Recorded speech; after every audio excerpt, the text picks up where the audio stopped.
क्या दिल्ली के अनुभव से ध्वस्त होगा ममता का किला? पश्चिम बंगाल में अगले साल होने हैं विधानसभा चुनाव। पश्चिम बंगाल के लिए क्या है भाजपा की रणनीति? दिल्ली में करीब 27 साल बाद जीत का स्वाद चखने वाली भारतीय जनता पार्टी अब यहां मिले अनुभवों को पश्चिम बंगाल में भी इस्तेमाल करने जा रही है। दरअसल पश्चिम बंगाल में अगले साल विधानसभा चुनाव होने हैं और बीजेपी ने अभी से वहां तैयारियां शुरू कर दी हैं।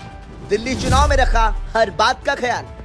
बीजेपी के एक सीनियर नेता ने कहा कि दिल्ली चुनाव में हमने इस बात का ख्याल रखा कि मजबूत कैंडिडेट के साथ ही चुनाव लड़ाने वाली टीम भी उतनी ही मजबूत होनी चाहिए, क्योंकि कई बार मजबूत टीम ना होने से लोगों का समर्थन वोट में तब्दील नहीं हो पाता। उन्होंने कहा कि दिल्ली चुनाव में हमने दूसरे राज्यों के सीनियर नेताओं को जिम्मा दिया और माइक्रो मैनेजमेंट पर फोकस किया। इसके अलावा दिल्ली में अरविंद केजरीवाल सरकार के खिलाफ एंटी इनकम्बेंसी थी और पश्चिम बंगाल में भी वही माहौल है। हमें बस लोगों को यह बार बार बताना है कि वे रोजमर्रा जो दिक्कतें झेल रहे हैं वो ममता बनर्जी की सरकार को बदलकर ही दूर हो सकती है। घर घर बताएंगे भ्रष्टाचार का किस्सा।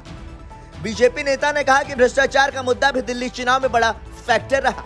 पश्चिम बंगाल में भी हम घर घर जाकर ममता सरकार के भ्रष्टाचार के किस्से बताएंगे। आपको बता दें कि पश्चिम बंगाल में 2011 से ही ममता बनर्जी की सरकार है। तब टीएमसी ने 34 साल पुराने लेफ्ट के किले को ढहाकर पहली बार सत्ता हासिल की थी। साल 2014 के लोकसभा चुनाव में बीजेपी ने पश्चिम बंगाल की 2 सीटें जीती और तब से ही वहां अपनी पकड़ मजबूत करने के लिए लगातार कोशिश कर रही है। दरअसल साल 2016 के विधानसभा चुनाव में बीजेपी को 3 सीटें मिली थी और वोट शेयर 10% रहा, जो बीजेपी का उत्साह बढ़ाने के लिए काफी था। जबकि साल 2019 के लोकसभा चुनाव में तो बीजेपी ने 42 सीटों में से 18 सीटों पर जीत दर्ज की थी, जो बीजेपी का पश्चिम बंगाल में अब तक का सबसे अच्छा प्रदर्शन है।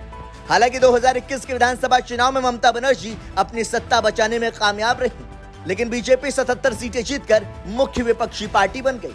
जबकि 2024 के लोकसभा चुनाव में बीजेपी 12 सीटें जीत पाई, लेकिन लेफ्ट और कांग्रेस की स्थिति को देखते हुए अभी से यह लग रहा है कि पश्चिम बंगाल में मुख्य मुकाबला टीएमसी और बीजेपी के बीच हो सकता है। एक मुद्दा बदल देता है रुख।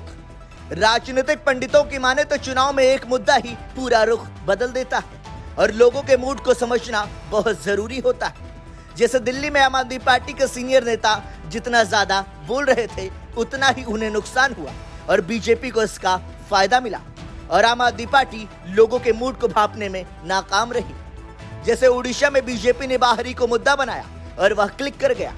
तब बीजेपी ने ओडिशा के पूर्व मुख्यमंत्री नवीन पटनायक के बेहद खास रहे वीके पांडियन को मुद्दा बनाया था और पश्चिम बंगाल के लिए भी बीजेपी इसी तरह की कोई रणनीति पर काम कर सकती है। ब्यूरो रिपोर्ट, संदेश वाहक।